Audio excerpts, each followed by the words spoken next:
welcome back to the channel. Today we're going to discuss 3 simple tips to help you improve your iron play. So one of the biggest tips that I can give to any golfer out there who struggle with iron play is think about where the centre of your body, so the centre of your chest, is relative to the golf ball on the backswing. So this is a common flaw and a common characteristic I see within a lot of golfers who are struggling with their golf swing. And the first tendency is a lot of golfers have too much lateral movement on the backswing. So what I mean by that is they slide too much away from the golf ball, so the middle of the chest is no longer in connection with the golf ball. They slide a little bit too much behind the golf ball, and the only way to get back to the golf ball from there on the downswing is to slide. So the driver, legs, upper body stays back. So what I want you to focus on, I want you to feel like you're trying to align your chest more with your lower body. We don't want to slide too much on the downswing. Obviously that's a byproduct of swaying on the backswing. So I just want you to feel like this is a drill. So we're trying to keep the zip of our jumper more on top of the golf ball. Put the club in front of you. That's it. I want you to get to the top of the backswing, and I want you to feel like it's just a nice gradual turn, but I feel like I'm keeping the golf club and my zip almost in the line.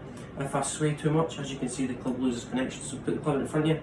I almost feel like my chest stays more on top of the golf ball on the way back.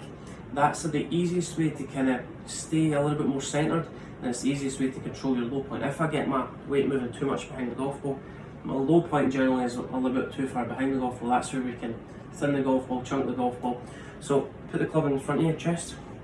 The idea is we take the club to the top of the backswing, we'll still remain centred, so my chest is almost covering the golf ball. That's the feeling. My nose is a little bit more on top of the golf ball. Obviously we're adding in a little bit more rotation, and as we get back into the golf ball, I'm still feeling the centre, so my weight's still feeling kind of inside my feet. It's not swayed too much on the outside. So get to the top, remain centred, get back to the golf ball, and still feel like your chest rotates towards the target. So golfers, tip number 2 and fault number 2. Fault number 2 is that I see a characteristic is when a lot of golfers get their arms too much behind their body on the backswing, the club head gets inside too much on the takeaway, and everyone is enamoured by this move of getting the right elbow really connected to their body.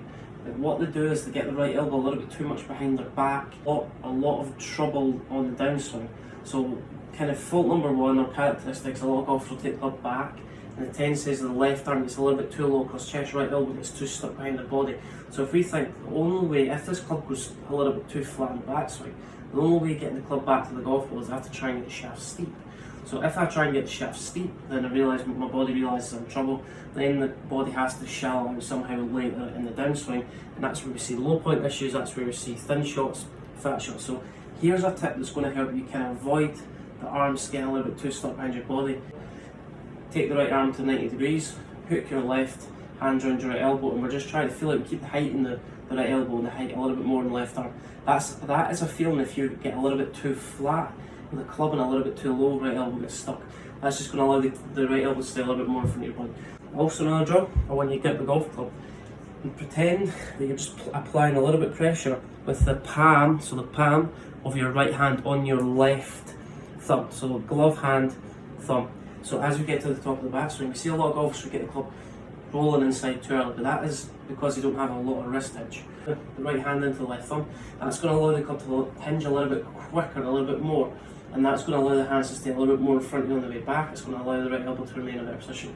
A lot of golfers don't have any wrist hinge, club goes inside, left arm gets flat, right elbow gets stuck. So get the club to the top of the backswing, right arm at 90 degrees, hook your left hand around your right elbow, keep the height in your right elbow, keep your right hip elbow in a little bit better position. That's going to train the sensation of what the right elbow has to do relative to the wrist. So drill number 2, get the club. Just feel like you apply a little bit more pressure on the palm of your trail hand to your lead thumb. That's going to allow the club to hinge up a little bit quicker. It's going to allow the club to stay a little bit more in front of you, and it's going to help you. Another drill you can use, the camera. Just feel like the club stays kind of in line with the camera. You don't want to get the club rolling too much. Keep the club out in front of you, add a little bit more wrist hinge. Let me know how you get on with that. 2 simple drills, train the right elbow in a better position.